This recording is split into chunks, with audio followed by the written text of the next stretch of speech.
We are told there are very many young Kenyans who are missing.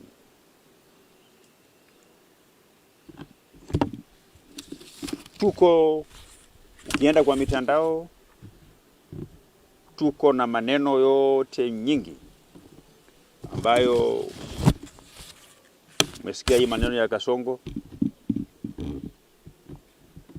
iko kila pahali, na inasemekana wale ambao wanasema Kasongo kwa social media wanafika mahali wanapotea,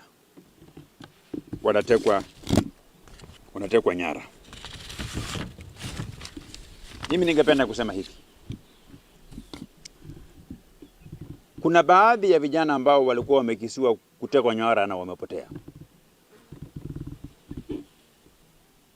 ambao wengine wamepatikana kama wako hai.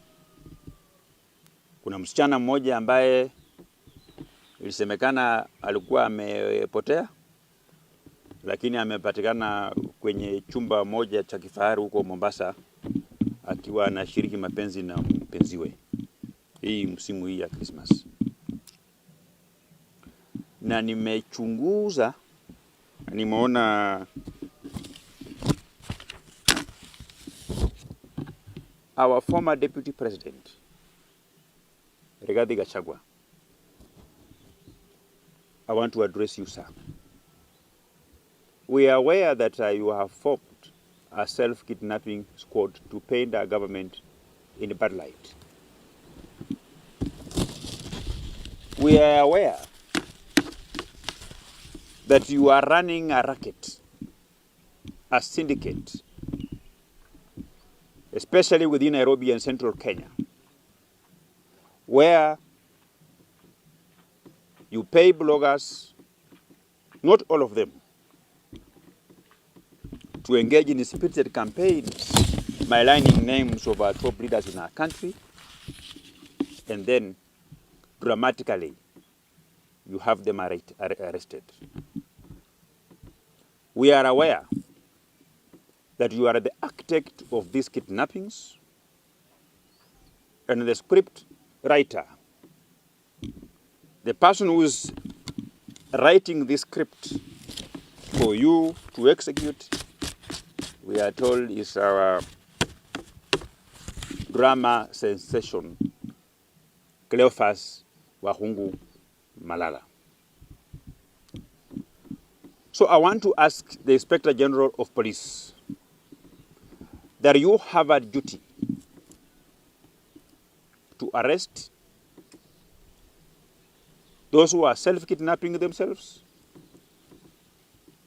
and above all, the mastermind, the architect of those syndicates.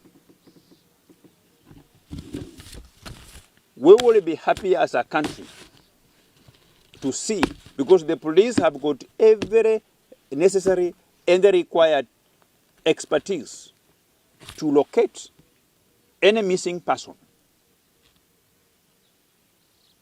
and take action on whoever made that person to miss for whatever number of days.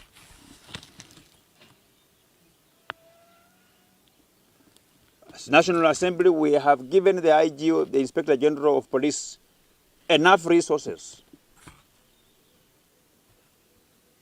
There is no way somebody can be kidnapped and disappear for a week, for 2 weeks, for 3 weeks. And those who are being found alive, they must be squeezed to provide the requisite information so that we can get to the bottom of this racket that is being spearheaded and masterminded by our former Deputy President, Rigathi Gachagua, of course, being assisted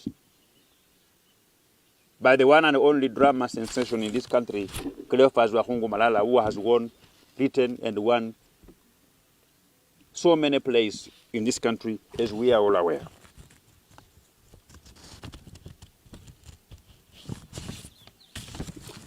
This team of people, they seem to hoodwink Kenyans that they have now formed a new opposition front in our country.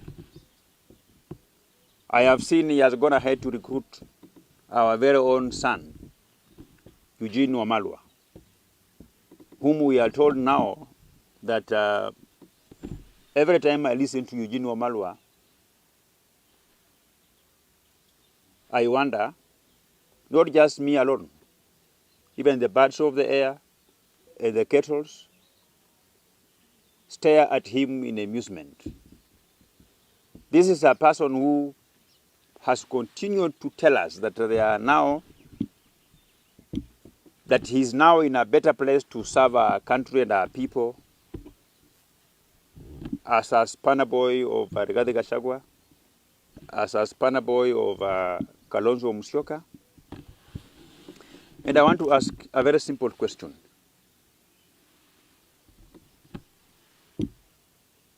Eugene Wamalwa has held very good positions in this country. He was Minister for Justice and Constitutional Affairs. He was Minister for Water and Irrigation. He was Minister for Devolution. And lately, in the immediate past, was the Minister for Defense. He was in charge of all the defense forces in our country. So, if Eugene Wamalwa never used those positions to improve the life of the people of Western Kenya, I think he has a mountain to climb in order to convince us, the people of Western, that we will benefit from his new position of being a youth winger of an impeached former deputy president. I have said so, that when he lectures this country on matters development, on matters corruption, it is not only the Kenyans that wonder, but even the birds of the air and the wild animals. What is it, Honorable Eugene Wamalwa, that you will do this time round, being a youth winger of an impeached character, that you are unable to do when you were ministers in this country? When he was Minister for Water,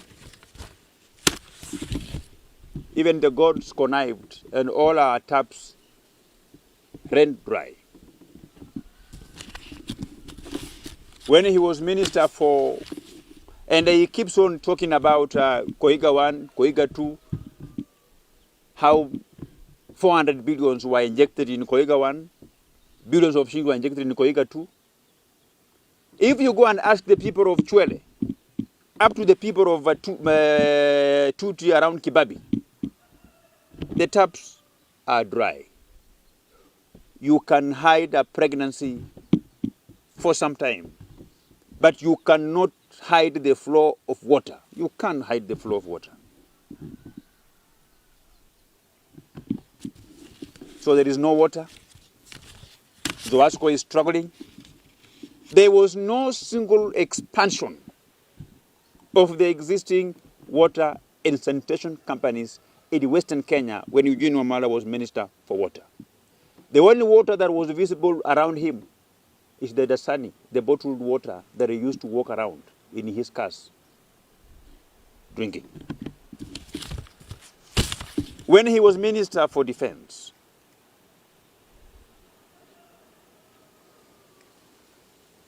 he was selling those positions. People know, across the country. He had characters around himself who were selling those small positions that he got. And he never promoted anybody. Even getting people to a Salvation Army church, he never did so. Even promoting sergeant majors of Salvation Army to a lieutenant, he never did so. Something which he could have done it for free. So I think there are people in this country, in our region, when they speak, we get excited. When they speak, hope is created in us. When they speak, those who are hopeless become hopeful of a better tomorrow. But we have others led by Eugene Wamalwa. When they speak, our region bleeds.